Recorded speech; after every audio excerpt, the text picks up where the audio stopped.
Like aluminum solo cups are the new thing. Dude, I had no clue. Where do you get them? I just got mine at the Seaside Market right here in Cardiff by the Sea, California. Nope, I have not seen them. I drove by Seaside Market this morning. Ooh, what were you doing down here? I had to go visit US Blank's clients. I was at Mitch's and then some places in San Clemente. But Wow, I didn't why have don't we time do this in person? because I didn't have time, essentially. Oh, that's good. I was That's rushing good. from one place to the next, and then it's like if I chose to stay down there and do this in person, then I'd have to drive home in traffic. So Nobody wants that. no, just figured I'd do the hit list for the man, and then we could do this on our own terms. Smarter. Let us start with a listener line call. Okay. Hello, yes. My name is Cersei Wallace. I am not much of a Beach Grit listener because I get enough jibber jabber out of my husband here, Chad Smith, who just shared with me the ongoing debate about the appropriateness or inappropriateness of kissing your baby on the lips, which to I say is absolutely absurd and deeply offensive that for some reason my husband could suggest that in any way kissing a baby, your baby, on the lips is inappropriate or uncool or not a barrel. I am really upset with him at the moment as he stands there laughing at me. But I think that you should absolutely kiss your baby all over the lips because babies are delicious and they're only babies for a few minutes.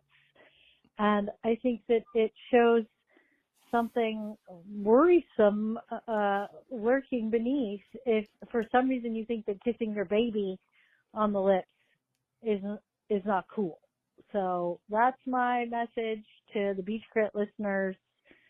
If you are too manly to kiss your baby on the lips, there's probably something wrong with you if you think that's weird or somehow inappropriate. And you should take a look at your intimacy issues, maybe unpack that with a therapist.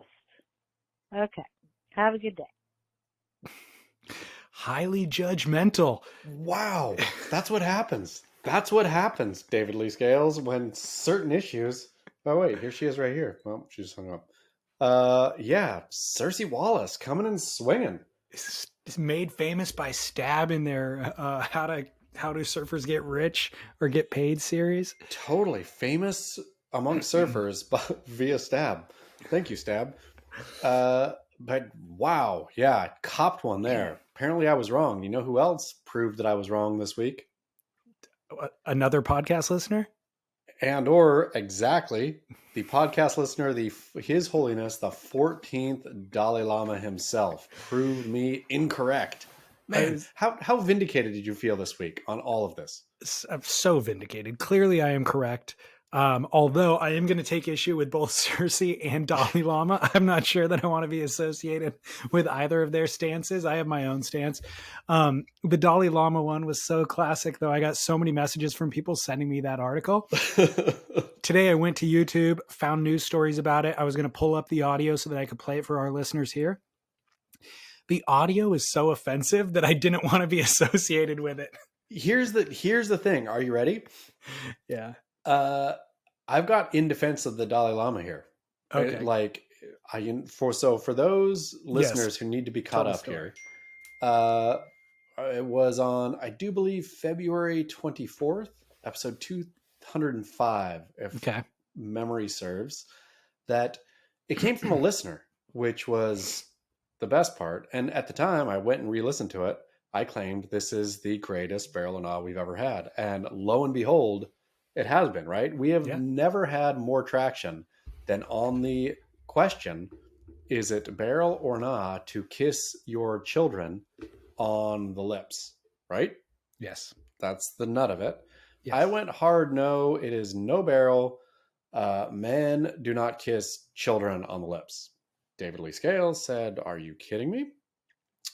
I mean, I'm not out kissing random children on the lips, but my own son, I do from time to time, etc. It's a barrel. And boom, there we were in our pitched positions. And there then came, everybody had an opinion on this, right? Yeah. It's totally true. It is a real issue that needs to be apparently addressed and is becoming addressed weekly now. So as time goes on, we've had multiple weigh-ins, right? On both, I think on the barrel side and the NOS side. And Totally. you and I have maintained, I feel, our original positions Strongly. until earlier this week, when His Holiness, the 14th Dalai Lama, told a young Indian boy to suck his tongue. And there we went, after kissing him on the lips. But so this thing then blew up in the media, right? Yeah. This blew up in the media. And the optics, let's just say, aren't great, right? Yes. We have the Dalai Lama Correct. sitting there, 80-year-old man sitting there, clearly in English, telling a young Indian boy to suck his tongue. Okay. And this was not in a back room. This is on stage in front of cameras. There's imagery published that validates that this is in fact. Yes. Kisses the boy on the lips and then sticks out his tongue. So the imagery is him 6 inches away from a young boy's face with his tongue sticking out saying, "Suck my tongue." Suck my tongue. So, of course, rage and condemnation was swift from all corners, right? Like the underlying narrative, I suppose, or presumption that the Dalai Lama is a child molester, a pedophile, whatever. He's been getting away with this as a position, a person in a position of power. And, of course, religions get all twisted up into child abuse, with the Catholic Church scandals and all kinds of scandals with, Mormon stuff. Like child abuse and religion go sort of hand in hand as far as narrative goes a lot of the time, right? Yeah. Am I right here? Unquestionably. So, so this on the surface, prima facie, looked bad, right? And of course, then you also have like pedophilia and child sex trafficking, et cetera, being part of our time. In defense of the Dalai Lama, David Lee Scales. Let's hear it. Couple things going on here. First, the Dalai Lama has no track record of child inappropriateness, right? Yes. Like, I think if you Google, and again, I just did a quick search here, so my journalistic integrity can and should be called into question, but I think I'm right that like the thing that the news dug up that he said that was the most offensive in the past recently, kind of doddering, was that I think a girl had been tapped as maybe the next Dalai Lama, possibly, and he said she wasn't attractive enough. But, so like that was it. If there was a history, Dalai Lama's public all the time. If there was a history of him fiddling around, then the dam would have broken, right? Yeah. Presumably.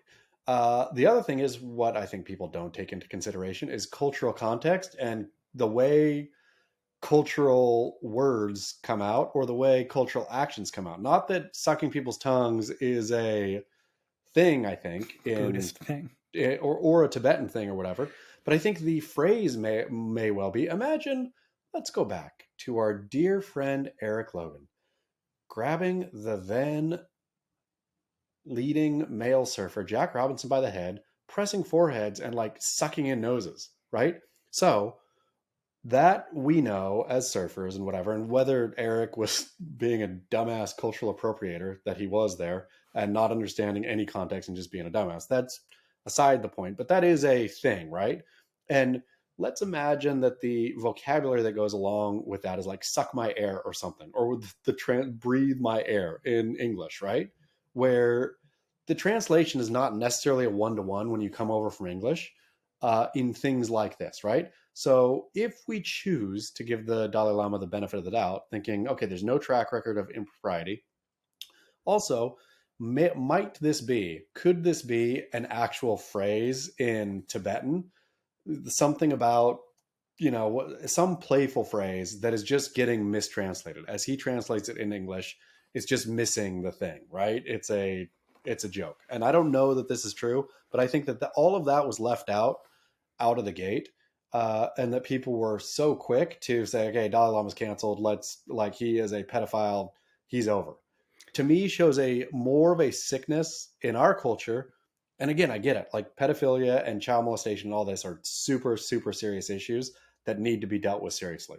But he has no track record of either of those things. And so to just kick him right into the bus straight away for what very well could have been a playful misinterpretation or like a funny joke that would have been funny in Tibetan and or Hindi or whatever would have been speaking to that boy, that just got misplayed in English as suck my tongue.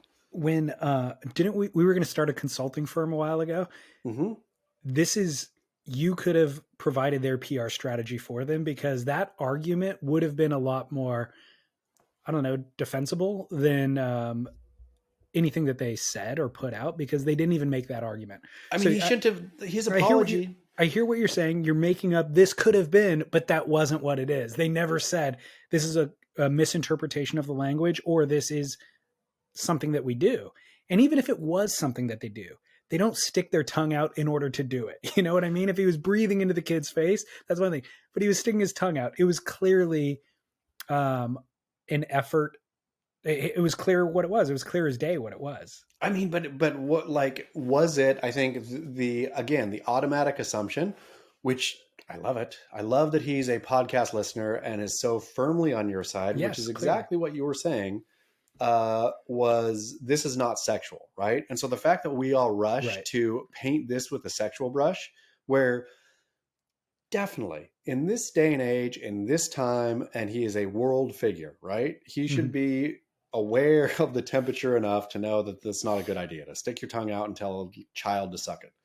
Doesn't look good, doesn't play well, doesn't play well today, wouldn't have played that well yesterday. You know, it's iffy to begin with. But the fact that nobody or everybody refuses to look at both things have cultural context, right? And we don't know what that is. And again, I'm not saying that I know, but I'm saying that's a very real possibility.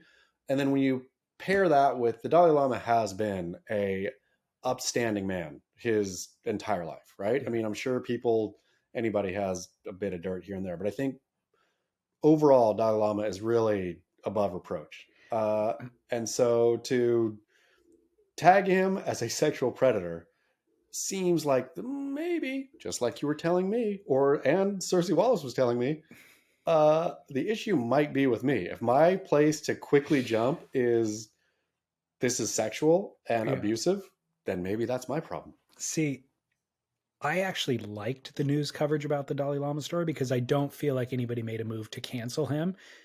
I also don't feel like anybody was calling him a sexual predator. I feel like for almost anybody else on the planet, they would have said those exact things and tried to cancel. I feel like the response to this has been very measured and doing exactly what you said, like identifying there's no smoke here and there is no fire. It was just an inappropriate thing for him to say. Let's acknowledge its inappropriateness and we'll move forward. We're going to put this in the filing cabinet and make note that this happened. We're not going to ignore it, but let's not cancel Buddhism essentially.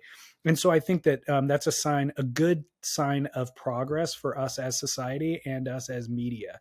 You know, I hope so. I really hope.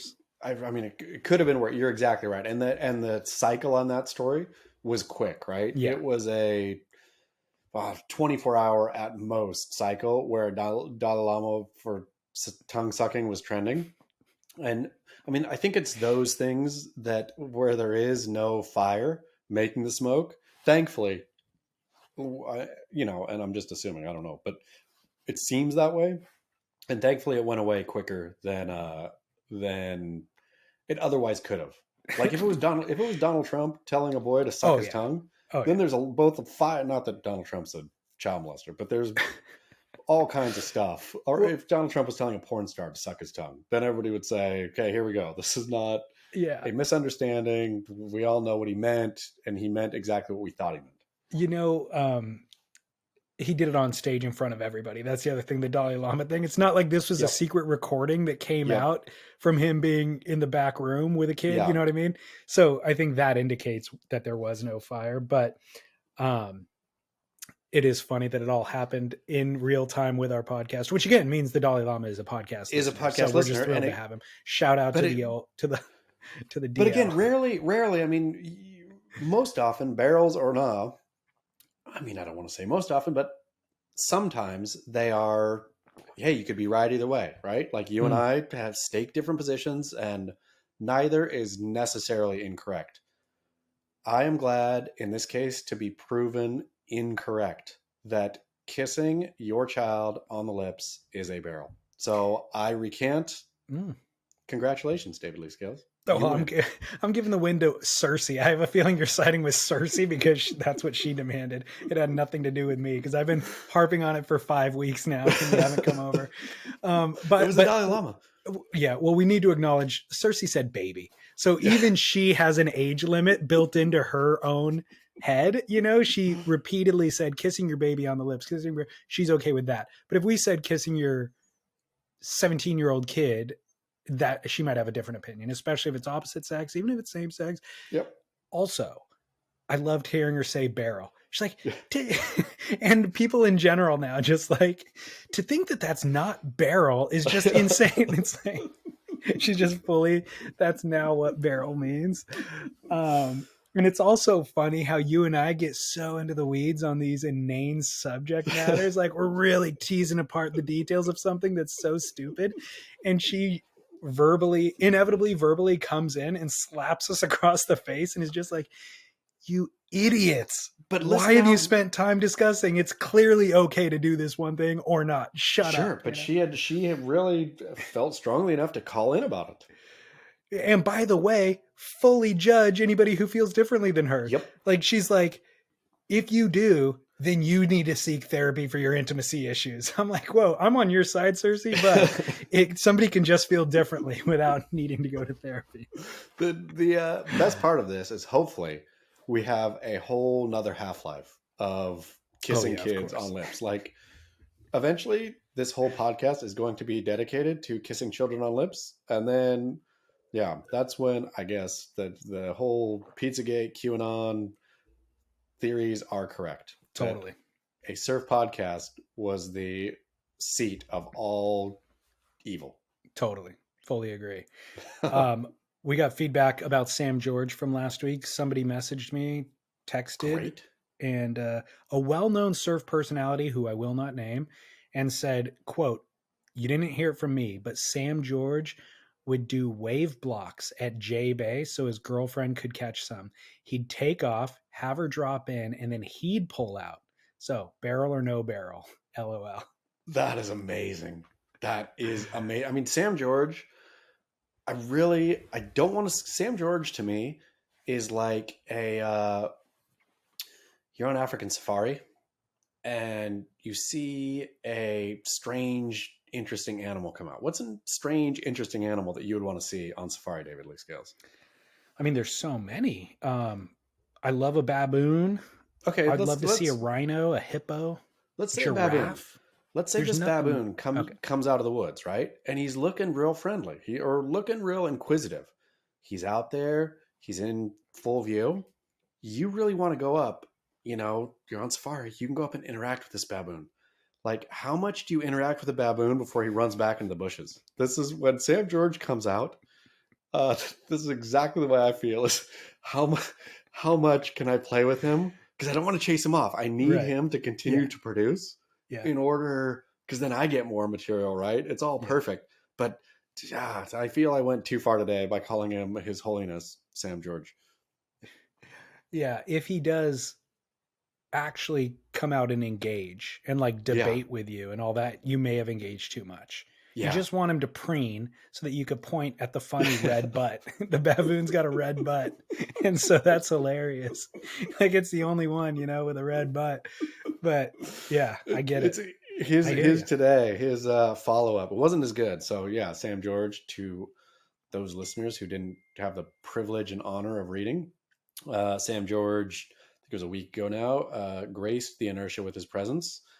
And wrote a piece called Death 2 Secret Spots, where he first described all of the wonderful boat trips he's been on, invited on, all the islands he's explored, all the virgin waves he surfed first. Then to go into a But and then also while declaring that he, Martin Daly or whoever, Quicksilver Crossing, wanted him to sign an NDA to say, hey, the spots we find don't publish. And he was like, absolutely not. I will not do that thing. I am Sam George, and I think you're being rude by showing people these ways by not telling you where they are, while also not really himself telling people where they were, and or that fiddling around and then asking people at the end. I mean, it was just a vehicle for Sam George to talk about Sam George, of course, but asked at the end, okay, and now, dear Inertia Rita, I will grace you and bless you with the ability to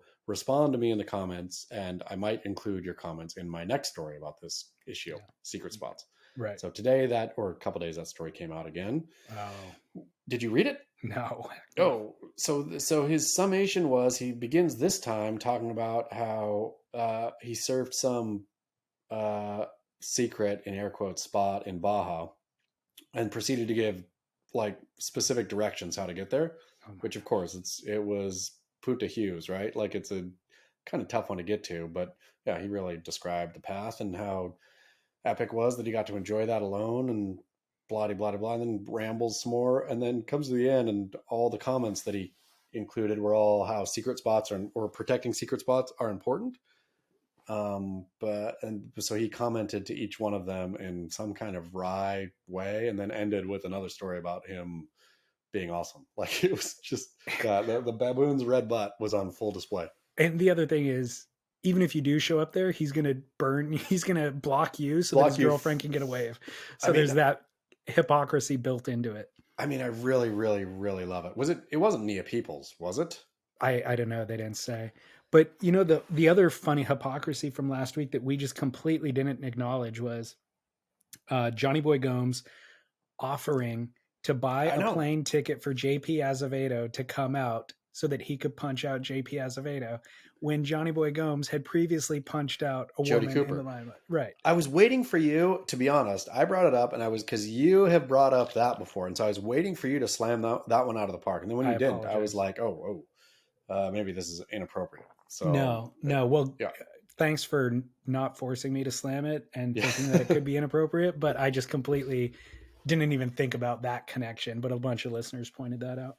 But also, in this show of forgiveness and trying to maybe see another side, maybe Johnny Boy Gomes has repented. Maybe Johnny Boy Gomes has looked back at that incident in his life and said, I sure was in the wrong there. I should never hit a woman. I'm going to make this wrong right by paying the fees to fly a Brazilian, to fly a woman punching Brazilian from Bali to Hawaii so I can beat him up. I'd be okay with that. Yeah, maybe that's Johnny Boy. That's the way Johnny, he's not maybe a man of the pen where he's not going to write this apology or, speak this apology. The way he's going to apologize is by beating the crap out of a woman beater. He's going to punch his way to the apology. That's the way he operates. One punch in, one punch out. That is his love language. It really is. Physical affection. Yeah. Physical touch. Well, so hey, the big news story of this past week is the Bells event ended. Now, don't rant yet, okay? Let me set this topic real quick. Okay. But let me start by asking, did you watch the event? I watched probably, I'm going to give myself 2 hours of the total event. Okay. So enough to get a flavor. Yeah. Okay. So let's say the event ran for 10 hours a day for 4 or 5 days. So 2 out of 40 or 50 hours, right? I guess I'll go more than that. I watched every day that it ran for probably roughly an hour. Okay. So is there a point where we boycott talking about the WSL? I'm not saying we have to boycott the thing as a whole. Like I'll turn it on like you did. I didn't watch as much as you did, but I turned it on every day just to kind of see what was going on. Then at the end, maybe check back for a couple of recaps, maybe scroll Instagram to see a highlight or two. But I've exhausted every criticism that I have at this point, and they aren't failing in any new ways. You know what I mean? Yeah. So I feel like it's just beating a dead horse at this point. Look, they're clearly not interested in running in the best waves in the world. First of all, they're clearly not interested in running the events that they do have in good waves. They're clearly not interested in cultivating the best surfing that's happening, like we used to see. And so we beat a dead horse. Do we beat a dead horse for the 4th year in a row? You know what I mean? Like, I don't know how to talk about it anymore without just being critical, because that's all we got, but they're not failing in any new ways. So what do we do? I mean, so I hear you. But I feel the nuance, and that's what I think we are, David Lee Scales. We are, as with kissing children on the mouth, we are able to get into the weeds on an issue and really sit there for a long time. That's what makes us good. That's the work, right, that people refer to when they thank us for the work. It's crawling down into the weeds. Okay. And having a dumb enough brain to sit there in the weeds and be vaguely fascinated by each new weed you see, even though they all look the same, right? Because okay. I think the nuances, I hear what you're saying. They're not failing in new ways on the big picture, but on the little picture, there is so much epic artistic failure going on, and it's not a grand saga. I will grant you that. But that's what we can elevate it to. We can elevate their failings to a Wagnerian opera, right? Of like, and we don't have to beat this dead horse. We don't have to go on and on and on about each one of these things, but let's just, if we can just point out a couple of the things, that'd be great. Let's just start. Can we start with the scoring? Well, first of all, I'm glad that's your response, because I did prep an entire show around pointing out all of those things. So I've got plenty to discuss. Okay, so where do you want to start? I'll start anywhere. We will start with the scoring, but I'm going to let a listener's email guide us there. Okay. The email went on with a lot of various things, but it lands on scoring in the end. Chad is the emailer's name, and he chimed in first to note that serial killers are always referred to by all three names. He says, quote, "First, I have to say I agree with Chaz on calling you by all three names, David Lee Scales. I not only love it by virtue of the flowing cadence with which it sounds, but also the fact that you are in great company with the likes of well-known assassins, serial killers, and a select few past presidents whom might also be mass murderers. Ha! May you gracefully solidify your place among these fantastic historical figures."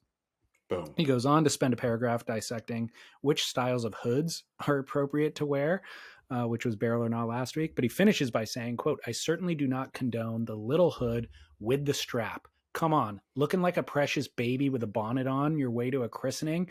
It is a no-no. Only wetsuits, including hoods, or the balaclava, as David Lee Scales suggested." Then he finally goes on to chime in about the judging at Bells. He says, quote, "Hell's bells. What a shit show. The waves were not good, and at times the judging was so bad. Look, I get it. It's hard to judge with the waves being as bad as they were, but there were a few judging calls where I just threw up my hands and said, is the fix actually in? A few that come to mind were Jackson Baker's 9 in the quarterfinals. How about Ethan Ewing's 8.43 in the semis? And last but definitely not least, Tyler Wright's 8 in the semis. You have to be kidding me. On somewhat of a medium, or one somewhat medium to big turn and a half turn into mush. And then she claims it like she just got blew out of a churning backdoor barrel. Utter nonsense. I'm actually all for claiming, but since claims in my mind are rightfully done with Stoke when it's warranted, equally, the unwarranted should be shamed to the fullest laughter and mockery. And do you feel like there's some favoritism sprinkled into the judge's tent by, one, Jesse Miley Dyer? What say you two? Thanks for all the great work bringing us a little behind the scenes information," end quote.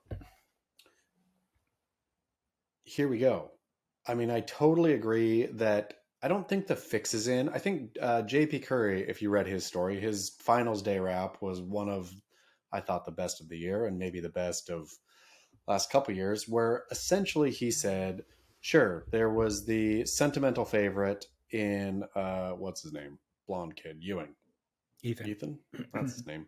Ethan Ewing winning, where his mom won exactly 40 years ago, and blah blah blah, right? And is that so wrong? Is that so wrong to have sentimental favorites, to have judges caught up in the sentimental nature of this event, and whatever? Is that so wrong? And I would agree, yeah, it's not that wrong. That's fine enough. Like, this is surfing. It's clearly not a objective sport. It is a subjective sport, and these judges get caught up in this subjectivity. There's no way they can't. They're human. And so, of course, like anything, if this story has a little bit of charm, then how can they not help but, at least think about juicing the score? I think I'm okay with that. And I'm okay with the subjective nature. I'm not necessarily opposed to, we could nitpick all day and I think clearly that love Jackson Baker, right? But that 9 was absurd. That was totally. It was a straight up mistake. It was an absurd mistake. The judges should own up to that. Afterwards, the judges should say, we made these mistakes. We are human. We make mistakes, right? The NBA, after basketball games, the judges miss these calls. The NFL does it too, right? And a lot of the coaches think, well, who cares? What's the value of that, right? The game is over. You recognizing you make mistakes. But I will say, for those who call in sport, and sport that has, basketball is a point game, and so is football, and baseball is too. But there's also a human element between umpires and referees. And those who want to take away the human element and replace it with a robot, because a robot's always perfect, to me, miss sport and miss the fun of sport, right? There's a human element of judging this or calling this. I never want to see, even though it theoretically could be perfect every time, I never want to see a robot umpire in baseball. I want the human umpire to define the strike zone and then kind of go along with the flow of the game. And sometimes you give a guy this pitch and sometimes you don't, right? To me, that's the art of the game. And if surfing is ever going to kind of elevate to a better art, then we need the subjective judges to be the best they can be in calling it subjectively. Sure, they're going to make mistakes. They should cop to their mistakes. So that's one thing. The only other thing I have is the WSL refuses to let the air out of the tire, or out of the complaint, because they very easily could if they allowed people in the booth to say, "Are you kidding me?" when the judges make a bad call, right? So you have Richie Levitt on I think it was the Jackson Baker call, it might have been another one, where he was saying, there's no way that's the score, no way that's the score, no way that's the score. Score comes in, there's no complaint from him. He's like, great, right? If he would say, "Are you kidding? They blew it. The judges messed up," to me, then he is, because that's what they're supposed to be, at some level, is a conduit for the viewer at home who doesn't get that voice, who can smash into the, comment now section on Beach Grid or whatever dumb thing the WSL has. But there's no, and so it feels like a sham at that point. I think if the commentators were allowed to say that was wrong, the viewer would feel better about the sort of the picture the judges are painting. Because I will give these judges the benefit of the doubt that I don't think a fix is in. I think they are really, really, really trying. I think that's what makes pro surfing fun, when it's great. And when they blow it, they should cop to blowing it, and the booth should hold them accountable for blowing it. I do think the fix is in. But to what end, though? I'll tell you to what end. Because I agree with everything that you're saying to a certain degree. The WSL is, they clearly have ideology, right? Sure. That they are sticking to equality, equal pay, things like this, right? So, and they clearly aren't interested in creating objectivity in terms of let's truly figure out who the best surfers in the world are. Yeah. So there is this ideology that the company is operating under, that they are actually canceling the Bethany Hamilton, things like that. So the ideology is filtering down to how they are running the business.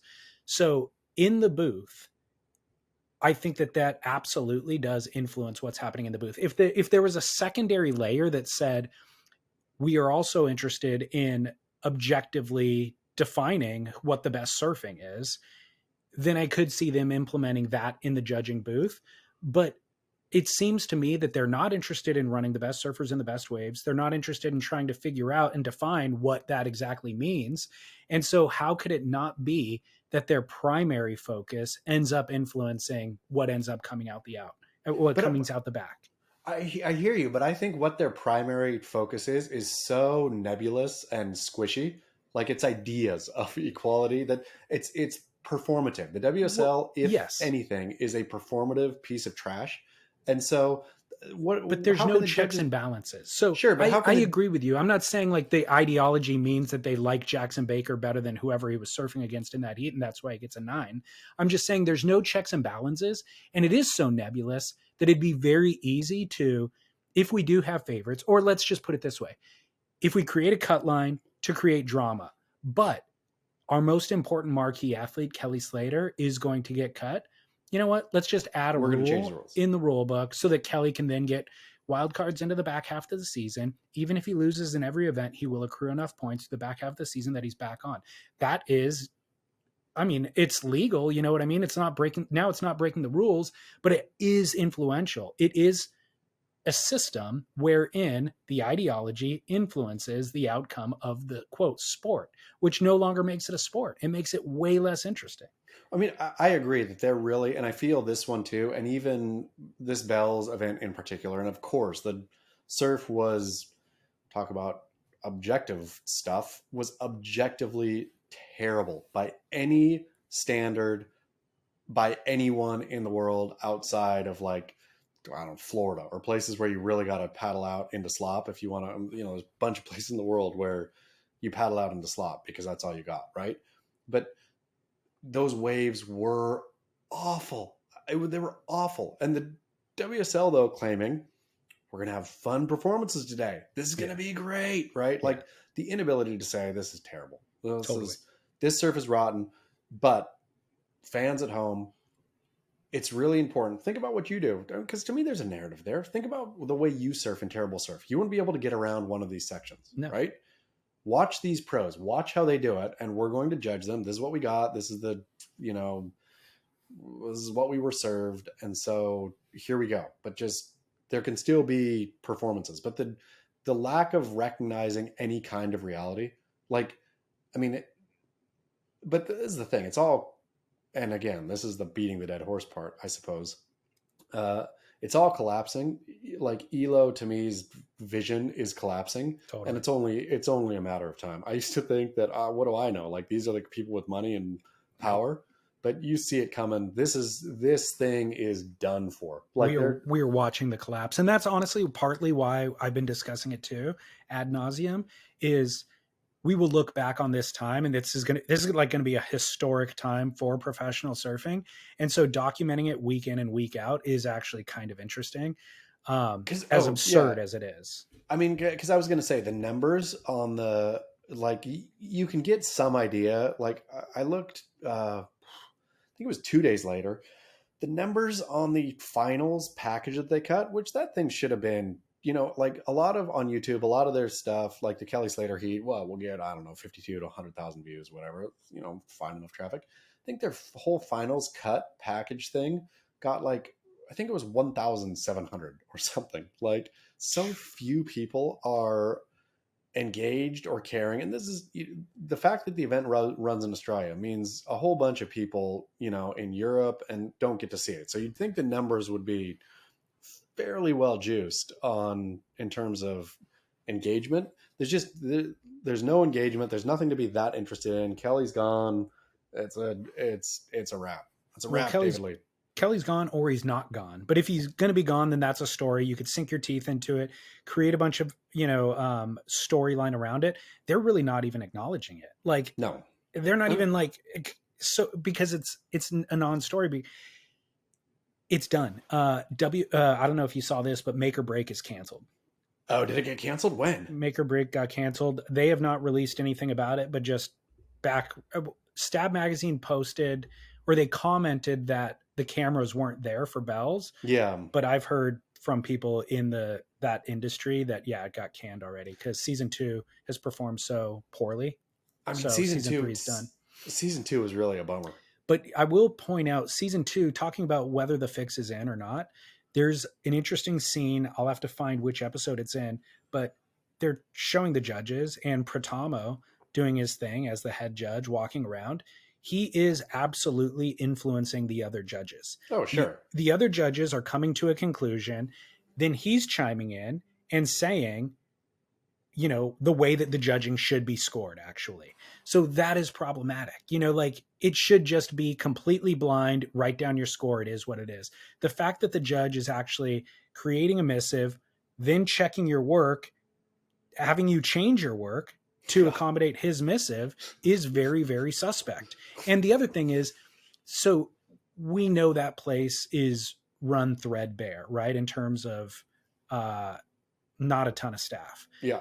If the ideology is so strong from the top, and then you have somebody in an important role like the head judge, Pratamo, having meetings with the direct top, how can he not be influenced by the ideology? If he speaks out, if he acts, if he takes Bethany Hamilton's side, let's say, just as an example, or steps any way in that direction, he's going to be offending the hand that feeds. You know what I mean? And she already got canceled.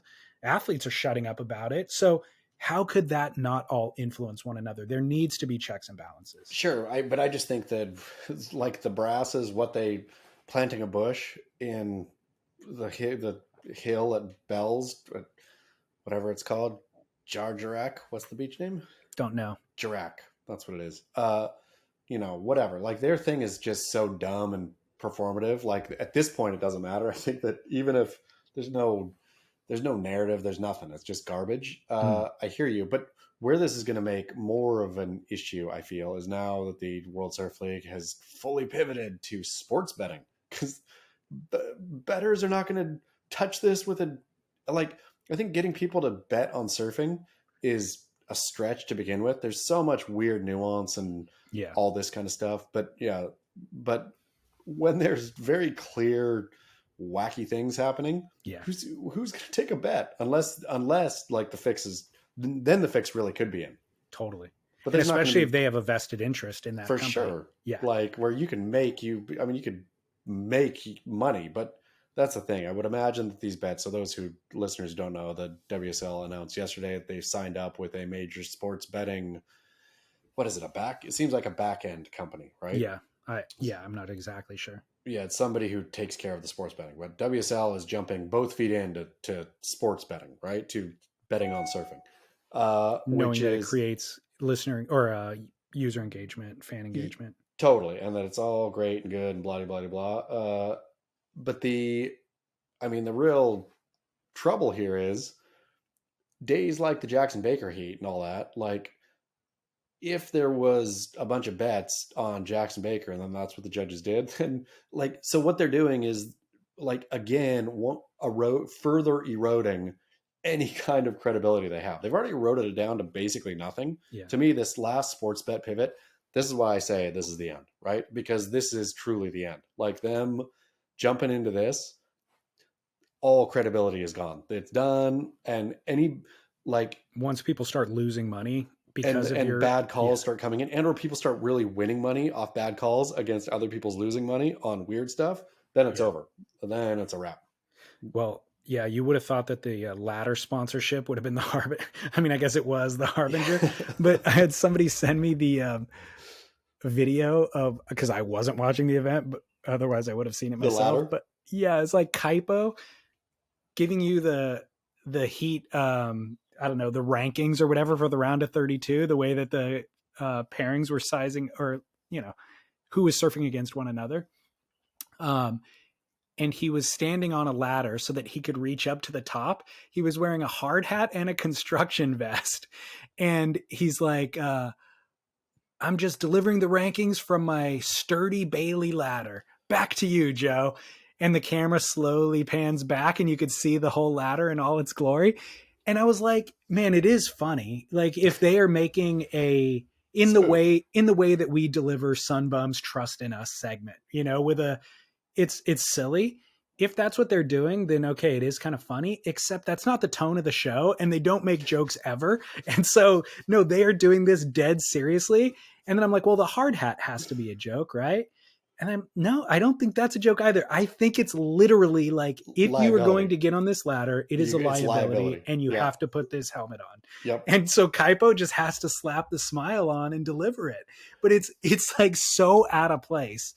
What is a ladder sponsor doing with the WSL? I mean, it's so out, and they can't be paying enough money for the WSL to really.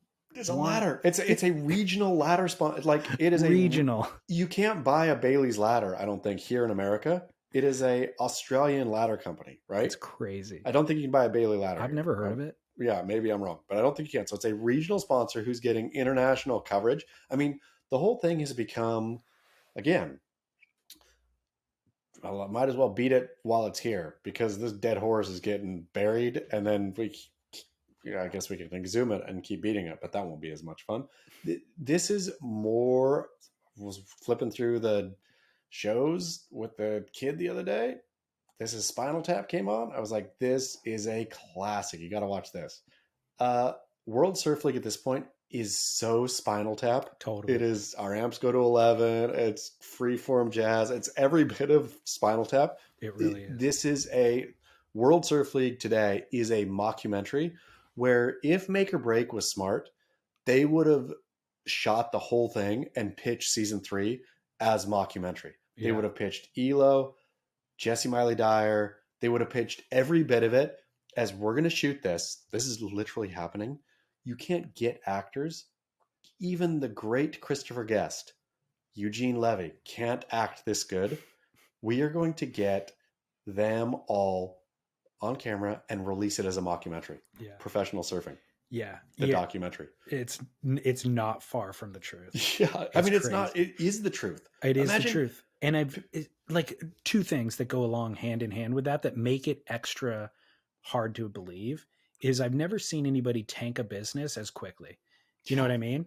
And like, not only tank financially, but tank the credibility of something that was so cool into turning it into rollerblading, essentially. Yeah. And so that's a marvel in and of itself. But the same person who's responsible for that, at the moment we get done recording last week, publishes an Instagram, a back padding Instagram, again, like record levels of back padding, I think is what you said in the article, of look at the partnership with the Apple Watch validates surfing, so this is like a new level of achievement for the sport of surfing, this partnership validating it. And I'm like, you neglected to mention the fact that Leonardo in event 1, Kaio in event 2, Kelly Slater in event 3 all said the tech doesn't work. Like, you forgot to mention that part. And it's not like Rolling Stone is writing this article about, it's every time it's Eric Logan doing an interview with somebody hyping himself. It's not even Bloomberg hyping it. It's not Bloomberg saying, we've discovered that surfing has partnered with Apple to create this new technology and Apple is lucky to have the surfing. No. It's just Eric doing an interview with somebody. It's like tooting his own horn and then publishing it on Instagram. And it's tooting like his own horn times 2. It's like, it is so crazy. And his thought, and I suppose this is a battle of wills. That's what, I wrote in that article. Now I'm coming for a scalp, right? Like, we've taken scalps at Beach Grit and on the grid. We've taken Paul Speakers. Remember Paul Speaker? Yeah. Gone. We've taken Backward Fin Beth. We've taken Sophie Goldschmidt. And I believe the pressure from the core forced them to think, this is not worth it, right? This is not worth my career. Backward Fin Beth, for sure. I got an email from her, ostensibly. I don't know if it's actually her, but I got an email from somebody purporting to be her afterwards. Very furious. Yeah. But anyway, I'm coming for Eric's scalp now. Like, it's funner for me. And so I'll put my will against his, and let's see if your goofy, like, Fantasyland is strong enough to survive the external attack, then you win. Then I will gladly say you win. But there's no way Apple, after this, Apple is not renewing for next year. Let me tell you a secret. Nobody ever Nobody ever does renew for next year, by the way. No, Look at the track record. Go back sponsor by sponsor by sponsor. They're all out after 1 year because they understand it's a farce.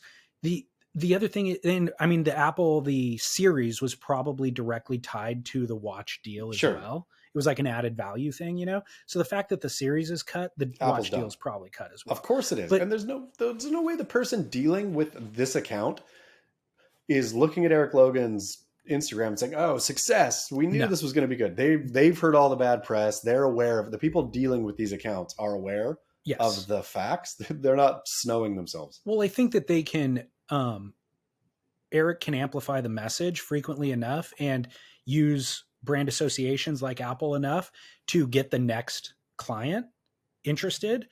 But like I said, to start this all off, is the business is also failing. So at a certain point, you're held accountable by the person who's writing the check, essentially, you know? And so one of the two things has to actually happen is the business has to be growing at a financial loss, and you figure out how to make the financials work later once you have market share. You know, Uber's done it. Everybody's grown businesses like that.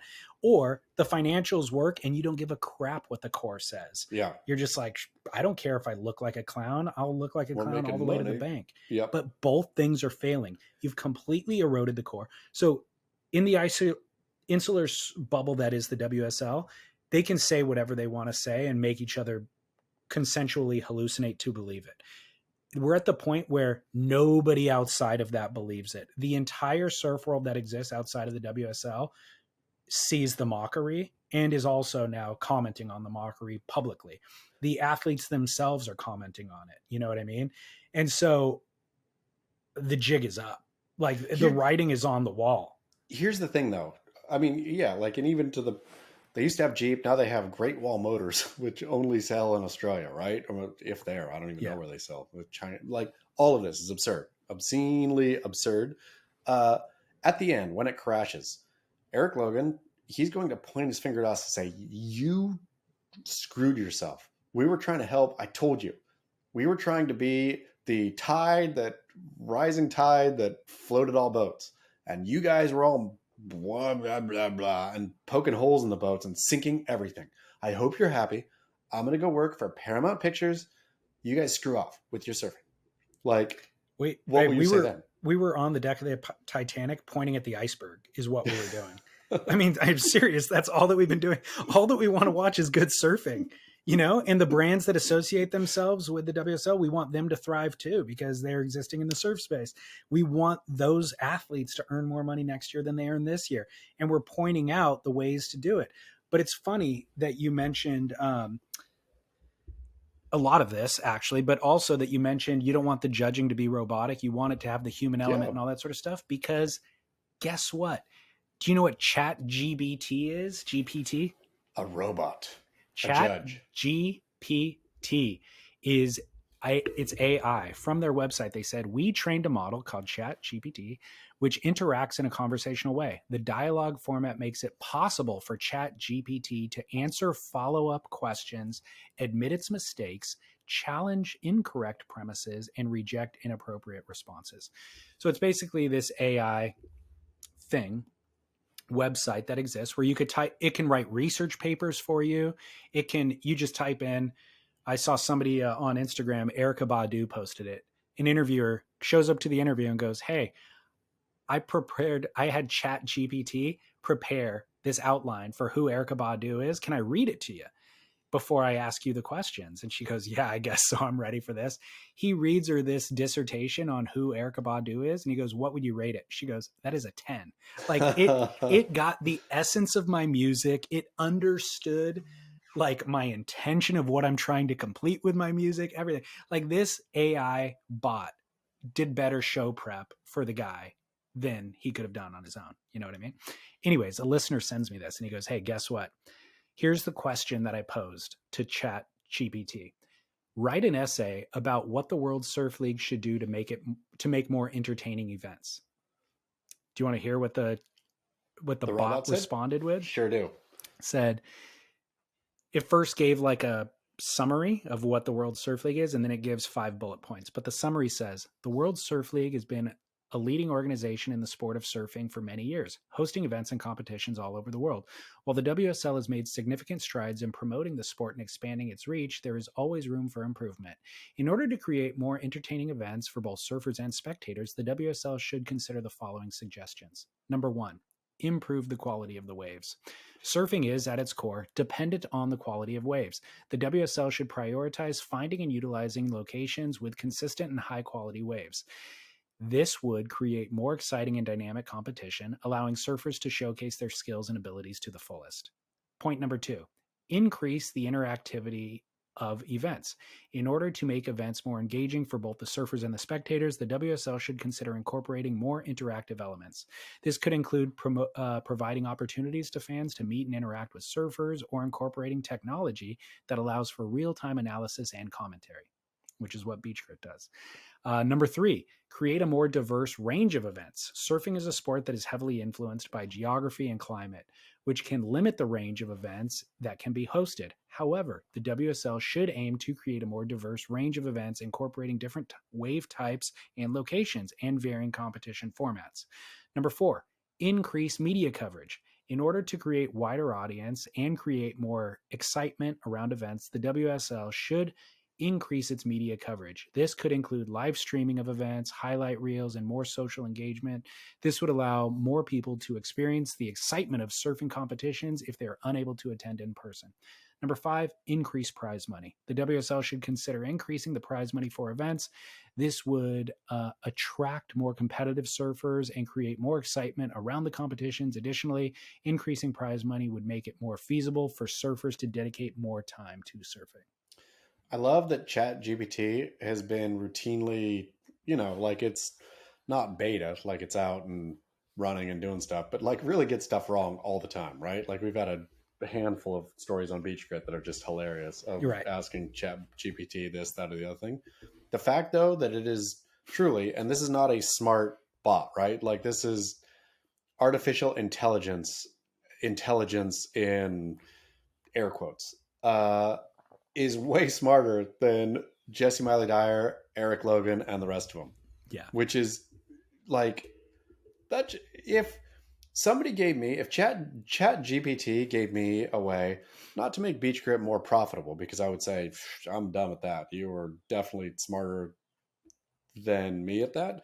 But if it said, ChatGPT gave me here's a way to make Kelly Slater's name more clickbaitable and beat me, I'd be like, that was my game. Put it in there. Dude, I was an expert at that. This is an article. I'll smoke ChatGPT. I will John Henry the shit out of ChatGPT when it comes to clickbaiting Kelly Slater. He had twins. Yeah, I saw that. I was so disappointed to see the twins. This is an experiment, and this is an article that you can absolutely run with and get 10 articles out of, is create an account, put that in there. How can we generate more clicks for Beach Grit using Kelly Slater's name in the headline? I will thrash. I mean, but I have to go blind. That'd be the thing. You would have to set it up because you're aware of the old American tall tale John Henry versus the Machine, yeah? Yes. Where John Henry, the iron driving man, sees the new steam powered, I think it was, like railway, whatever, spike internal driver. Combustion, yeah, and thinks I can drive more spikes than that thing, and goes out and beats it and dies at the end. But so me being the John Henry here, we'd actually have to do this, right? Is you would have to ask ChatGPT. We'd have to throw them up on Beach Grit, like your articles versus my articles, and see who got more clicks. Okay, got it. Like this is the way this would play out.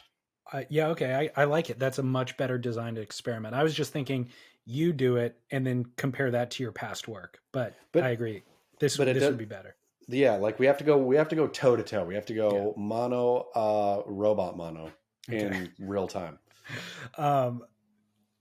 Did you see there was another news story that I just saw today, and this was on my mind. Some nerds on Reddit made an AI generated woman who was getting like tons of compliments and stuff from other nerds on Reddit. So then they made nudes of her and sold the nudes to the people who were complimenting the AI. I guess her name was Claudia. AI generated Claudia was selling nudes to people who thought that there was a real woman and they were buying real nudes. Did you see a nude of Claudia? No, I didn't. I wasn't on Reddit. I just saw it. It was a Rolling Stones article. Yeah. I mean, ridiculous. It's all weird. It's all weird. But the fact that, I mean, stinking talking about pointing at the iceberg, Eric Logan should be, if Eric Logan, I mean, because Eric Logan, for all intents and purposes, may very well be a bot himself. Like, he is so non-human. Everything he says and the way he looks, his Instagrams are increasingly Max Headroom looking, right? Dude, that is such a good call. Like he's sitting there and he honestly is looking more and more like, yeah, exactly. He's looking more and more like Max Headroom. His head movements are becoming a little bit more robotic. Totally. So like if maybe the thing is short circuited and Eric Logan is really, it's all coming out. Yeah, that is amazing. I feel like that's going to take on a life of its own. Let's hope anyways. Okay, well, hey, guess what? Sunbum is back with us this week. So we have a segment and a theme song ready to roll. You ready for it? Trust in us. And David Scales and Jack Smith will give us advice that we can trust. Brought to you by Sunbum. Listeners call in constantly to get our opinions, obviously, because they trust in us. And of course, we've never steered them wrong. Never once. And so, but these guys who provide the trust, provide the opinions and the insights, who do we trust in? We trust in Sunbum. We trust the bum. They'll keep you protected from the sun, but they'll also keep your kids protected. We trust them with our kids, so much so that they've recently formulated a kids Sunbum. So imagine this. Wet skin application. Your kid gets out of the water. It's time to reapply. And you're like, I got to either dry them off or I'll just, I'll slather some of this onto their wet skin and then just hope for the best. Hope for the best. That's what we always do, right? No, Sunbum formulated a wet skin application sunscreen for your kid. Geniuses. How epic is that? I mean, the best, because truly and really, like, it's one thing you taking care of yourself, which Sunbum provides the full range of self-care. It's wonderful. But once you become a parent, your self-care goes out the window. Totally. When you're trying to care for your child. And the easier it is to care for your child, the happier you are as a person. So Sunbum truly makes you happier as a person. I agree. And they care about kids. That's the other thing is like, yeah, this is a problem that could be solved if somebody just spent some time to formulate the right thing. And they did it. So you can go to their website, sunbum.com. You can use our promo code. You'll save 15%. Our promo code is the words Surf Splendor in one fell swoop, no spaces. I mean, honestly, buy it from your local surf shop as well. All local surf shops carry it. It's available in nationwide retailers like Target and CVS. But if you want to save that 15%, just go to sunbum.com, stock up, and just get a one-time savings. So anyways, trust in us. Emily from Haleiwa needs our advice, Chaz. And It feels like there's some real discontent in her marital home. And so it's kind of an important call. I want you to take it seriously. Solving it. Hey guys, Emily calling in again from Haleiwa, Hawaii. Calling in for the grit, Feral or not unfolding the cardboard boxes that you get, when you get packages in the mail. Not unfolding them before you toss them in the recycling bin. My husband is a stickler about unfolding the cardboard boxes, putting them perfectly in the recycling bin, and I just don't have time for that. I huck my cardboard boxes in the back of our Toyota Tacoma, and I drive all the cardboard boxes every week to the dump because I don't have time to unfold every single box that we get from Amazon. So maybe it's a bad habit or maybe it's a barrel. What do you guys think? Keep up the good work. It's interesting. My wife also does not break them down, and I am a stickler about it. So I'm wondering if it's a gender specific thing. Well, guess who's not a stickler about it? Me. I So maybe happily it's not. throw full boxes into the built boxes into my recycling containers. I throw them in there, and I think, when recycling, if this week we got more than this can handle, I'll deal with that problem later. For now, box goes in. I'm not going to break it down. Who wants to break down a box? Well, you say that I'll deal with it later. I'll deal with it next week. That's what I was saying 5 years ago when I was barely purchasing Amazon.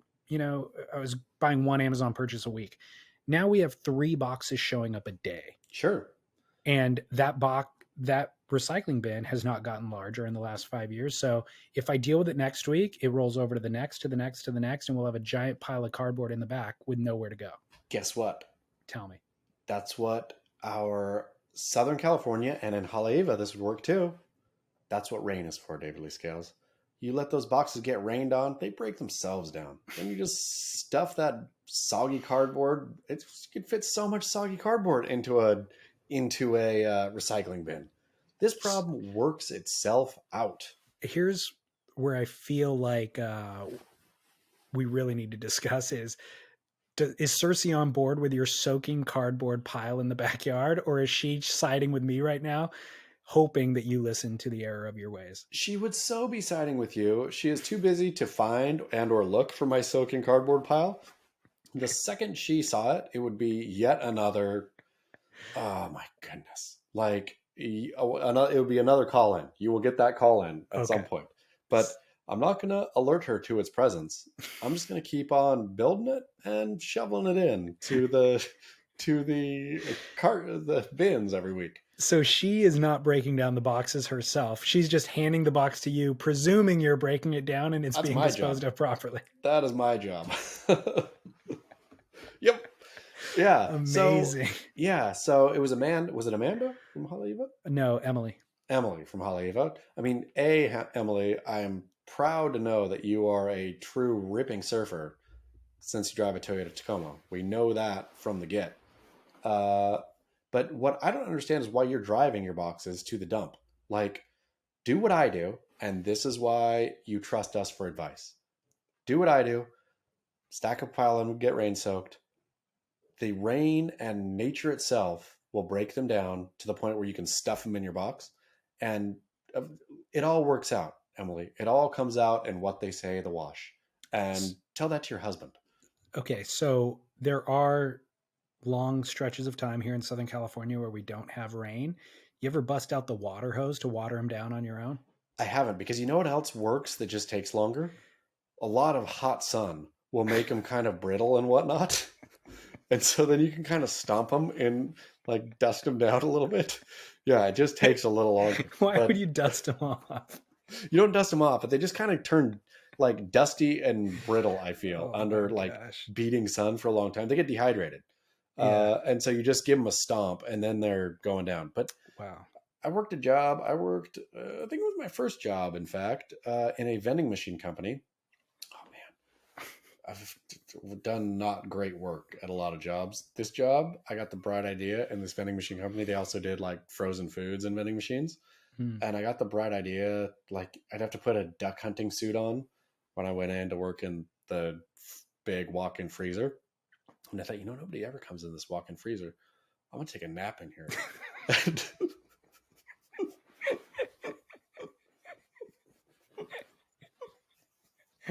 Oh my gosh, dude. Yeah, it was really hard to wake up. Like, the levels of laziness are unbelievable, dude. Yeah, it was. I barely woke up from that nap. I'll say, while we're giving advice here, while you can trust in us, don't take a nap in a walk-in freezer. It doesn't work out well. But I barely woke up. Were you in a daze when you woke up? Does the cold I did. I woke up kind of like vaguely confused and thought, I'm just going to sleep this one off, which would not have been a good idea. So wow, yeah, also, that would have been the end. Yeah, so I had to break down boxes at that job. Broke down a bunch. Got real good punching them. It feels good. Like if your box, Emily, if you want to break them down, or if you're being forced to, if this is going to save your marriage, punching the bottom of the box and then ripping and there's a system that it can be therapeutic in breaking down your box. If you're a full-on refusal, though, let the rain take care of it, and or the sun take care of it, and or your husband take care of it. Yeah, that's the thing. Let him take care. I mean, that's the solution in our household. Is like, I'd find myself really the blood boiling because Lauren threw a full box into the bin, and I'm just like, I go out there and there's no room for the new recycling that needs to go in there, and I'm just like, how dare you? I take a bunch of time to do it this way, and you don't take any time, and now I'm gonna get screwed in the, you know. And I literally, this is not a joke, I spend 20 minutes every Wednesday night out there with a razor blade, like a carpet cutter blade, breaking down. We'll just throw the boxes out there for the week, and then I will spend 20 minutes at the end of the week not only breaking down the box, cutting each panel into a smaller square often. If we have that many boxes, which we have because we have a kid who needs new things all the time, you know, and it won't all fit. If I just broke it down, it wouldn't fit. So I have to break it down even more to make it. You should try the punch method, though. Initially, it's real fun. With the ones you can punch through the bottom, like you just pop and then you pull them. That's good. Yeah. All right. Well, good techniques. I'll be waiting for the rain as well. Try to implement that technique. Yep. I mean, this is what trust in us is all about. I could have guessed 100 different things that I thought your response would be.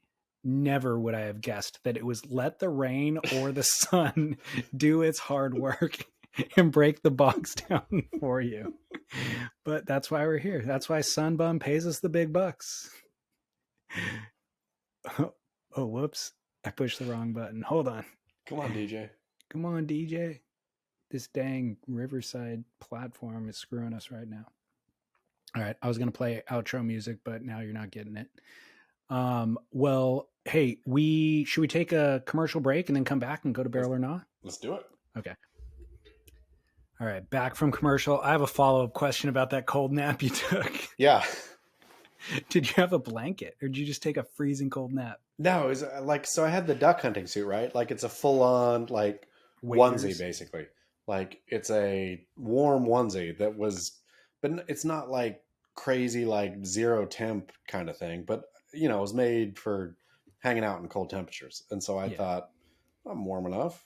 And turns out wasn't that warm. Got it. Yeah.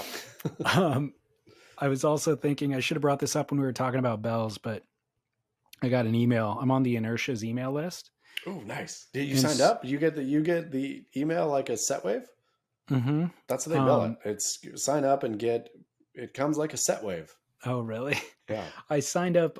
I mean, honestly, I don't even remember signing up, to be perfectly honest with you. I'll tell you, I've gotten cursed so badly, and I'm going to get cursed after saying this, of people signing me up for stuff all the time. Like I am signed up for Oprah. I am signed up for all kinds of stuff. Is it people signing you up, or is it like they sold somebody that you did sign up for sold your information? Like Surfer Magazine at some point gave it to the Inertia. I mean, maybe that, but at some point I made a joke about it, I think, and then just got signed up for all kinds of stuff. Okay. Well, I don't remember signing up for this, but maybe I did. I have no idea. You did. Anyways, talking about bells and how the WSL is less relevant to like so much of the surf world outside of the WSL. Here's a little barometer. They posted, the email is essentially, here's a bunch of the stories that we posted this week. The Bells story is number 4 on the list of, I think, 5 stories that they put out in this email. So it's at the bottom of the email. The stories that were published above it. Climate models are predicting a super El Nino. Okay. Surf forecasting, that makes sense. Number 2, near mint, Kelly Slater rookie card sells for record-breaking price. What was the price? $3,000, which is still a low number, Yeah. But it's like that's a news story that they published above the Bell story. Yeah. Number 3, meet Mammoth mountain lifer Nick Miles. So it's a profile on some skier from Mammoth, Nick Miles, who has a day job still. So those are the 3 stories. And then the 4th story is Ethan Ewing and Tyler Wright win the Bells Rip Curl Pro. Winning. So it's not just like a Bell. It was them. It was like inspirational. Yeah. Tyler Wright's second bell in a row after her brother is vanquished, and also Ethan Ewing 40 years on after his mother, who died of cancer when he was 6, won it. Yeah. Good stories. Yeah. So that's an indicator of how popular WSL surfing is currently. I mean, so do you think, here would be the question, I suppose, do you think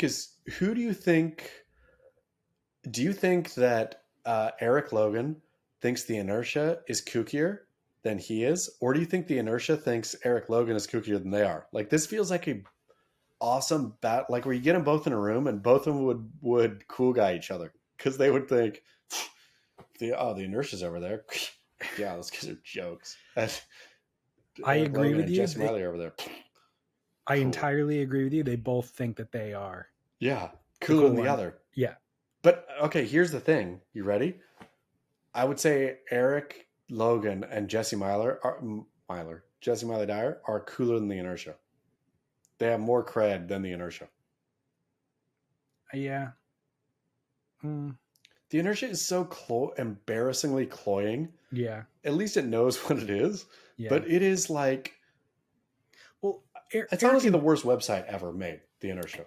Eric and Jesse have proximity coolness because they hang out with, the Kelly Slater, let's say. Yeah. On John or whatever it is. Stephanie. But as individuals, it'd be like Eric versus Zach would be the accurate comparison. Yeah, even then. I mean, you'd think Eric is like totally flim-flammy, but Zach is also like, so who do you want your charlatan to be? Do you want your charlatan to actually believe his own lies? Or do you want him to be aware of his own lies? Where I would say Eric is aware of the lies. Yeah. Where Zach really believes, like, we are saving the world with our goober surf website. Yeah, that's a possibility. That might be an accurate assessment. Yeah, like give me the guy who's like just a straight charlatan over the person who actually believes their stupidity. Yeah. Well, hey, remember last week we had that call about how to identify which bars to stay away from is look for people with wide brim hats inside. Yes. Got a little exception to that rule. David and Shaz, follow up on your wide brim hat conversation. There are only 2 people who can pull this off, and actually if they didn't wear their wide brim hat, it would be kind of weird. And they're both coincidentally from San Diego. Donovan Frankenreiter and Steve Sherman. Those are the only 2. And if they didn't have it on, if you saw them in just like a Padres hat or something, it would be very, very strange. So those 2 people, if they're in a bar and you see them drinking, totally fine. Anybody else, I totally agree with you. Cheers. Keep up the work. Was it Texas? No, it was Steve Sherman and so the only exceptions are Steve Sherman and Donovan Frankenreiter. Because if you went past a bar and they weren't wearing the hat, you'd be like super confused. How are they not wearing a wide brim hat? It is totally, totally true. It really is. And also, if you're not in that bar with Steve Sherm, or I've never been at the bar with Donovan Frankenreiter, but if you're not at the bar with Steve Sherm, then you are missing out.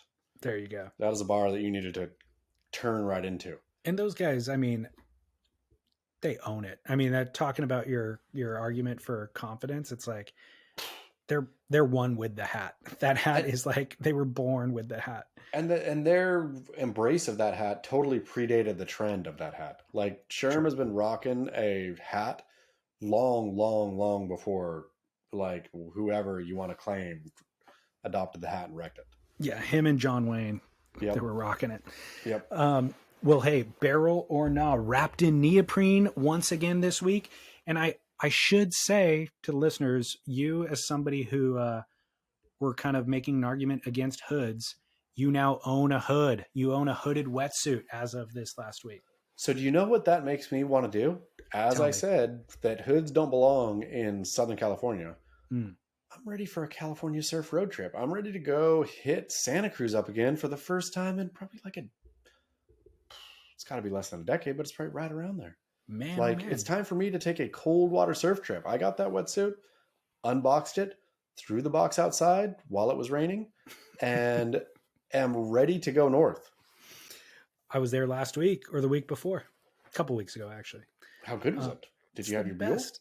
No, I didn't. I do now though. But man, I love it. Santa Cruz is the best for sure. It's a great town. But Buell Wetsuits is presented, Barrel or Not is presented by Buell Wetsuits. So buellsurf.com. Before Buell Wetsuits was sponsoring this segment, you were hyping the single digit millimeter suits. You're like straight 2, straight 3. Don't give me none of this nonsense with a slash and a different number. And guess what? That's what you're rocking. You got the 4 mil hooded straight suit. 4. I've got the straight 3 mil right here. Subdivision from Dane Reynolds. This is Dane Reynolds' subdivision brand that Buell makes for them. Thing is buttery, silky. And yeah, we're big fans, and we're just big fans of the brand itself. I first wore a Buell wetsuit, I'd say 12 years ago, probably. When they were, super obscure, but I had seen them around. I think they were doing kind of private label suits for a couple of like Volcom or Ruka and a couple of small brands. And I was like, man, I want one of those. And so found an email. I don't even know if they had a website at that point, but I found an email and messaged Ryan, and they FedExed me a couple of suits with custom colorway panels on them and everything. So big fans of Buell, buellsurf.com for everything that you need. And they're presenting Barrel or Not to you now. So get a Buell. It's one of those things too in surf. When you can go core, go core. Totally. Like, you know what you are buying the best suit from a core retailer. Yep, totally. Keeping surfers and surf business in business. Barrel or Not number 1 comes from a listener. David and Chaz, little follow-up on your conversation last week about washing your clothes. One thing you guys left out that I'm very curious, I feel like you guys will probably disagree, and I think I'm going to lean a little bit on Chaz's opinion on this probably. But towels. What about towels? Surf towels, shower towels. How often do you wash those? My surf towels, personally, I might not wash those for a while. Season is obviously going to make me decide how often I'm going to wash my towels. During the summer, definitely a lot less. I might not wash it for up to 2 months because you can kind of hang them. They get dry really fast. During the winter, they stay damp, so they get, gross. They start smelling a little bit quicker, or if I have to, throw it down on the wet concrete so my wetsuit doesn't get all messed up. And then my shower towels. I am on a 2-shower program, 2 showers, and then I wash my towel. My argument here is that you come out of the shower clean, no matter what you're doing. If you had a hard workout, you surfed, if it's hot and you're sweaty, you're going to come out the same amount of clean as if you didn't do anything. So I'll wash it, I'll throw it over the door in my bathroom, just leave it there, and then use it the next time. And then I'll wash it after the second time. Let me know what you guys think about this. Towels. How often do you wash your towels? Cheers. Keep up the work. How frequently should you wash A, your surf towel, and B, your actual bath towel? Take it. Okay. Bath towel gets washed once every 5 days. Once every 5 days-ish. You can stretch that. Depends on how many times you're showering. But if you're washing it more than that, you're really wasting water, right? There's one thing, socks, underwear, these kinds of lighter items, like whatever. But they don't take much water. Bath towels and towels in general take up a ton of water. So your bath towel, 5+. Your surf towel, a season. Rock that thing for a season. Like, who, let's assume you are surfing in a wetsuit, right? Person who's surfing in a wetsuit, you're not toweling off after your surf. The only thing that towel is doing is shielding your private bits when you're taking that suit off. Then you're putting your clothes on. Yeah. Off you go. That thing doesn't need to get washed. Your shield, you're not washing your shield. I'm not washing my tent. Right. That's all it's acting as a tent. So after the season, it's probably a little mildewy or whatnot. Then you toss it into the wash, right? A season. Totally. If you are surfing in the summer, you're not towel drying after a surf. Like, if you were towel drying after a surf, you are fully doing something wrong. If it's summer and warm enough to surf in trunks, you stand and drip dry in the sun for a minute, off you go. You put your t-shirt on, still be a little wet. That feels good. The salt grinding in there, it's exfoliating. Yeah. Like, so if you're using your surf towel to dry yourself off, you are doing something wrong, and you really need to evaluate what that is that's wrong. I give the face a little pat. You can do that. You can dry like a bit here and there, but you're not drying enough to make the towel wet. No. Like, the towel is only getting wet in the winter from your change. In the summer, it's getting wet, maybe wet from your change from trunks to if you have to put on clothes to go somewhere appropriate. But that's your surf towel is not used to dry yourself. No. And the bath towel is only drying a clean body. Sure. So it's not getting filth. It's just getting clean water. But both the smell test really applies to both. And you don't even need to take a sniff. It's more, it's emanating an odor. And even with the bath towel, I agree with you. It's about 5 days, maybe once a week that I wash my bath towel. And it's because it smells not like funk, but just has like a mildew. The water itself is what's creating the smell. It's not even a mildew. It's just like a little must kind of character. And I'm like, oh, I don't want to wipe that must on my clean body. Time to change. Time to go to the wash. It's about 5 days. All fine and good. And truly, like, again, I'm with you. The 5 days, you're totally in the window right there, right? But just hanging it, like letting it air dry properly between uses, that's where the issue mostly comes from. I reckon you could use even a shower towel.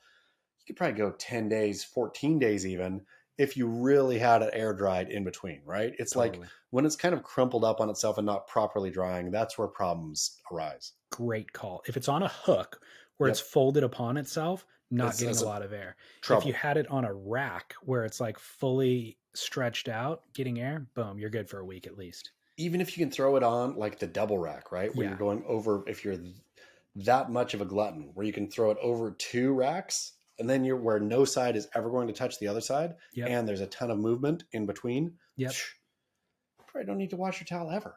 Ever. Yeah, we're not even gluttonous. It's just a matter of saving the environment. That's all we care about. Totally. Barrel or not, number 2. Got a DM from Bad Boy Rai Rai a couple of weeks back, who was getting onto a plane, I think to go to Bell's, and in the airport, holding a pizza box to take on the plane with him. And he goes, it's very Barrel. Bringing food on the plane is all Barrel. And it was a CPK box, California Pizza Kitchen. And I go, don't you tell me that's a barbecue chicken pizza in there. And he goes, also very Barrel. So Barrel or not, barbecue chicken pizza. So Barrel, but only Barrel when you dip it into ranch dressing. And by dipping, I mean dunking it into ranch dressing. Like, barbecue chicken pizza is meant to be eaten that way. It is a American delicacy it'd be like what? Like being in Italy and I can't even really think of an equivalent, but like, what's a good like condiment that's necessary in like a fine dining, right? Or like taking a fine prime rib or a good oyster and saying, no, I don't want the mignonette or the horseradish, right? Or the cocktail sauce. I take my oysters plain. That's not cool. Like, that's all part of it, right? Yeah. Ranch dressing is part of barbecue chicken pizza, and they are both very, very Barrel. But Bad Boy Rai Rai is the exact reason you do not take food on a plane. That dude luxuriates in Bigfooting everyone on the plane so much. His Instagram is full of himself getting upgraded to business class, feet stretched out, shoes off, rubbing his stinky toes into his neighbor's nose because he was upgraded. This is my right as an upgraded man. Bad Boy Rai Rai, God bless him, takes advantage of his privilege at the expense of everyone else because he was smart enough to get privilege. Rubs it in all of our faces. Hey, you could be doing this too. If you were smart, I'm not like that. I mean, that's his whole point, right? I'm not doing anything sneaky. I don't got a brother pilot. I don't have a father in the airline industry. I'm playing by the rules here. I'm getting my points. I am asking the right questions at the gate. I am You could do this too. I'm going to show you how good this looks, right? But also, Yeah, that is Bad Boy Rai style. Well, as it relates to barbecue chicken pizza, most of the people on the planet who aren't in America are listening to this going, what is barbecue chicken pizza? I've never seen it, never heard of it. Wolfgang Puck, I don't know which restaurant it was of his, he created this, exactly what it sounds like. It's a pizza crust with barbecue sauce and then chicken and then red onion and I think cilantro. Right? You're missing a super important part here. Cheese. But which kind of cheese? I don't know. Gorgonzola. Oh, I didn't know that. Yeah, so Okay. that's this is the thing. This is what makes it a delicacy, right? You can't just put barbecue sauce and chicken, cilantro, and red onion on a pizza and call it a barbecue chicken pizza. To me, the Gorgonzola is what elevates it to, okay, this is classy. Got it. And then the ranch. Which you then mute with ranch. But so that has become a thing that is now not only available at Wolfgang Puck's restaurant, but available everywhere in frozen form and everything. And I was fully and wholly opposed to this up until 6 months ago. It would enter the home. I wouldn't take a bite because it's blasphemy. And I still stand by that. It is still, we can't call it pizza. We have to call it pizza because it's in pizza form, but it is no longer pizza. I will give you that. I will give you, it's an American delicacy. Yes. Okay, fine. Let's call it a flatbread as far as I'm concerned. Oh, no, we can't call it that. I hate the concept of flatbreads. Okay, well, you're right. Too crackery. I'm anti-flatbread. But when I got out of my own kind of narcissism as it relates to that, I enjoyed it for what it was. So it was like, we still can't call it pizza because pizza needs to be this certain thing as far as I'm concerned. Sure. But adjacent to pizza, this thing is delicious. Yeah.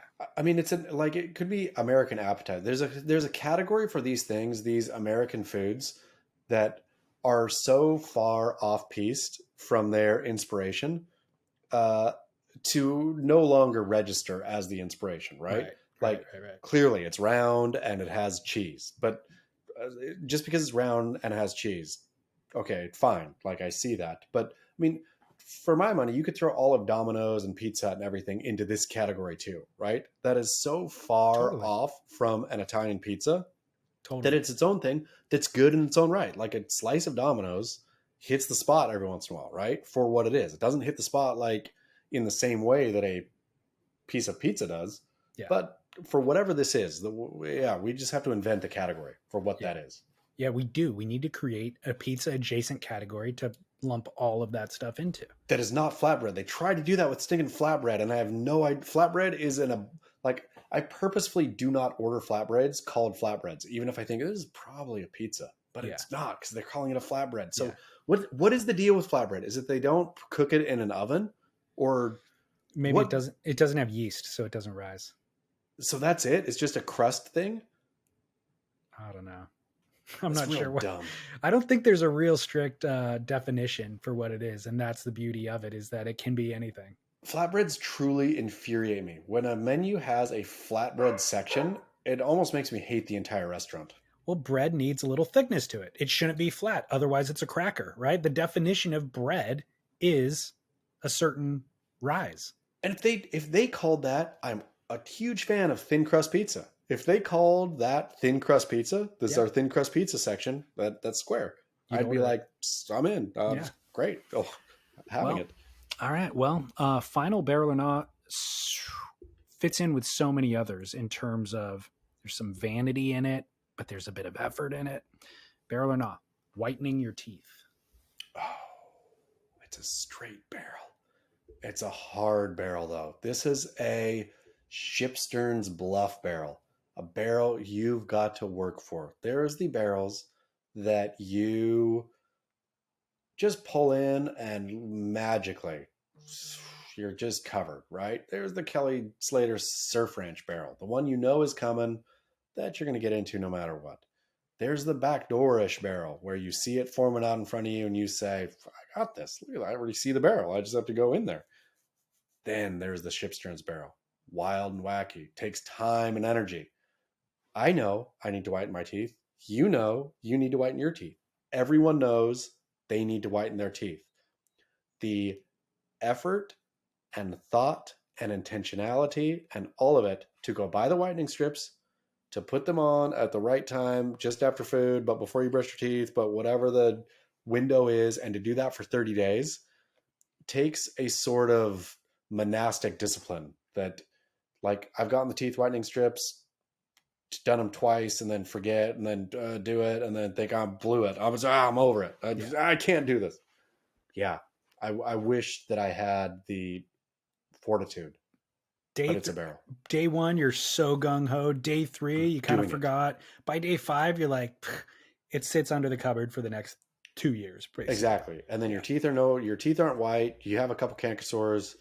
The whole thing is like just a mess at that point. So, as we've stated over the years, both of us, I think, are anti putting a lot of effort into anything, right? Yes. Especially as it relates to vanity.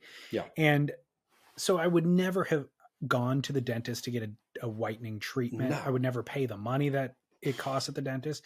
But when they invented these white strips that show up at your door, you can order them on Amazon. They're not expensive.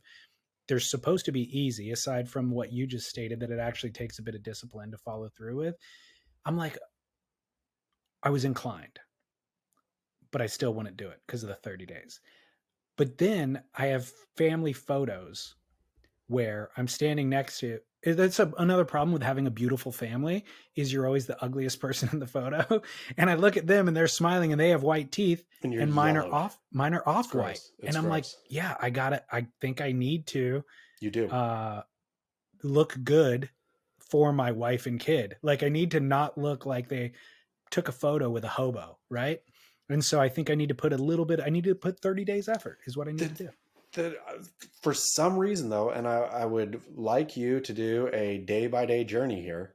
I don't know why it is more effort than anything else. There's something about it that is like wildly intensive effort-wise. And it's not effort of like, because you just put it on, you sit there and watch TV. But it's for whatever reason, that window has always been occupied by something else. Like from the time I brush my teeth to go to bed, or like, I'm not going to get up again. Or there's something about it that of getting up and having to take it off, or I'm going to wander around the house.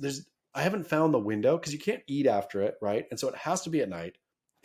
There's something about the window. If you can crack this, because I need it too. I want it. I'm begging for it, and have not been able to commit to it for more than 3 days. I'm waiting until they invent ones that you could do in 3 days. Yeah. That just like blast your, like takes your teeth enamel all the way off. Yeah. But it's such a simple solution that nets such a beneficial result. It's huge. Yeah. It's not expensive. It's theoretically easy to do. It's non-invasive. It ticks every box. And somehow, in some way, it is the hardest thing to do in the entire world. It's the hardest 30 minutes of your life. If somebody told me you've got to wake up at 4:30 a.m. and, do something for 30 minutes, or teeth whiten every night for 30 minutes, but you have to hit every single one, and if you miss it, you're done, I would take the wake up at 4:30 and do something, because I knew I could do it. Yeah, I know I could do that. Like, I know that I would set the alarm and I'd be grumpy, but I would do it. Yeah. I know with teeth whitening, at this point, it has proved to be an impossible mission. Yeah, totally. Well, I agree. It's barrel to do. It's very difficult to do, but it's worth it, obviously. Ship's turns. It is worth it. Very apt analogy as well. I like it. By the way, we've got a promo code for Buell. Oh, sweet. What is it? Can you believe that? Yeah, for anybody who wants to enjoy the beauty of Buell, it is Buell Grit 25. So Buell Grit 25, no spaces. There's no way they save 25%. Pretty crazy, right? Is that true? Yes. You save 25% on a wetsuit? Yes. I mean, I'm going wetsuit shopping right now. That is an insane savings. Smoking deal, dude. Yeah. Just for our listeners. How about that? Wow. Go get it. Hooking it up. BuellSurf.com. BuellSurf.com. And I'm telling you what, at those kind of numbers, that kind of crazy savings, go get like absurd suits. Go get like a 1 millimeter short john or whatever they make. Like, nothing feels better than having, and I think I've talked about this before, having the suit that you wear like 3 times a year, because it hits exactly right in that 3 days where the water temperature is this and the air temperature is that. Yeah. Well, they said it applies to all items except our Funhouse sales rack. So apparently that's already discounted. But yeah, everything else. Go Good get a old weird Grit suit. 25. Enjoy that. And then they have obviously impact suits. They have foamies. Oh, get Obviously, an impact suit. yeah, You should go like pulling on an impact suit at your local would be a pretty boss flex. I was going to say to whiten your teeth, right? It's a ship stern barrel. Yeah. Put that impact suit on. Get ready to navigate the treachery. Yep. All right. Well, hey, great show. I think we covered a lot of ground. There is a call that came in. I'm not going to play it for you and I think we'll play it as an outro for people if they want to listen. This guy rambled for 4 minutes, I'd say. Real conundrum in his life. He has the Vanagon, the Volkswagen bus that we were talking about that is a self-kook identifier. And he's like, shoot, I listened to your guys' call and I had to have some real self-reflection about that. But here's the weird thing is I also own a Tacoma.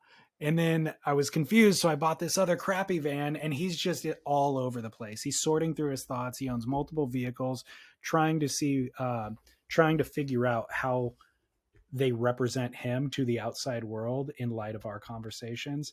So I'll leave the listeners to listen to that if they want. And listeners should both listen and then weigh in with help for him. Yeah, chime in, call in the listener line and give him feedback if you want. The only feedback I would give him without playing this call for you is it's the confidence thing. Chaz stated it a long time ago. So many of these fashion decisions, you just run through the lens of do it with confidence, own it, and then it looks good.